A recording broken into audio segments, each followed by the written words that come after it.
So எதையுமே மாற்ற முடியுமானா மாற்ற முடியாது, எல்லாமே ஃபிக்ஸட் தான். ஆனால் அதை எதிர்கொள்கிற அளவு, தாங்கிக் கொள்கிற அளவு, அதை கடக்கிற அளவு, இதுதான் வந்து வேறுபடும்.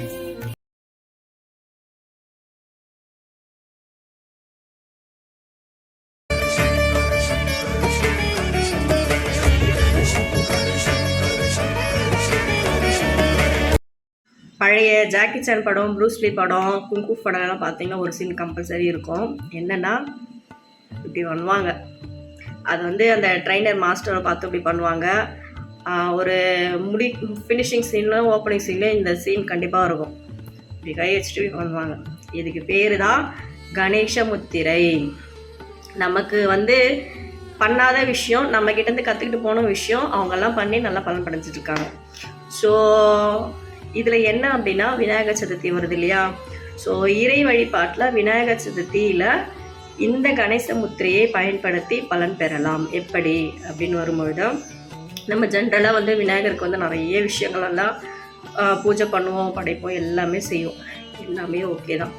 விநாயகர் சதுர்த்தியிலேருந்து தான் மற்ற எல்லா பண்டிகைகளும் ஆரம்பமாகும். நீங்கள் வந்து நல்லா நோட்டீஸ் பண்ணி பாருங்கள்.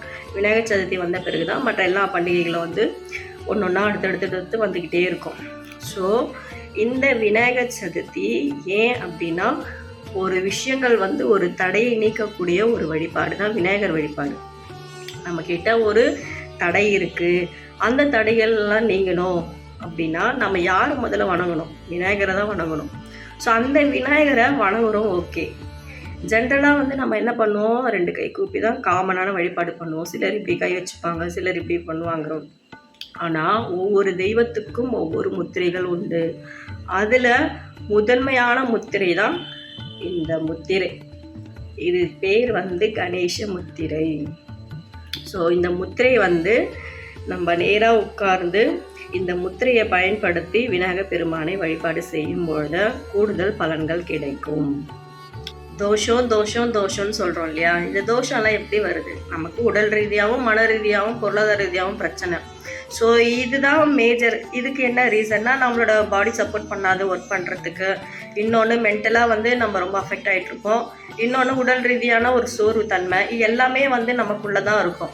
இதை கிளியர் பண்ணுறதுக்கு தான் பரிகாரங்கள் பண்ணுறது, இறை வழிபாடு பண்ணுறது.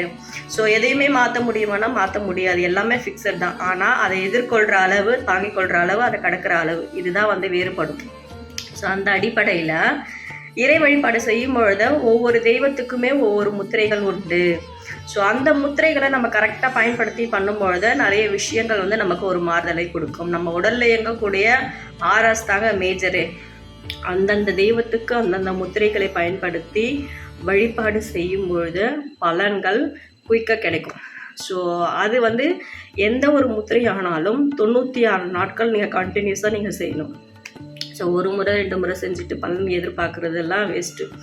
96 நாட்கள் ஆகும்.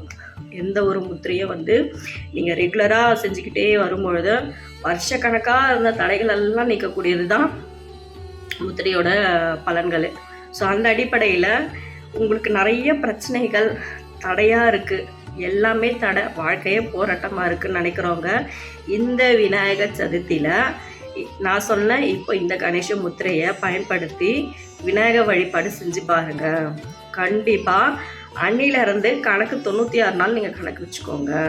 விநாயகர் சதுர்த்தியிலேருந்து 96வது நாள் உங்களுக்கான ஒரு மாற்றம் நிச்சயம் வந்தே தீரும். மாற்றமே கிடையாது. ட்ரை பண்ணி பாருங்கள், கண்டிப்பாக ஒரு நல்ல மாறுதல்கள் உண்டாகும்.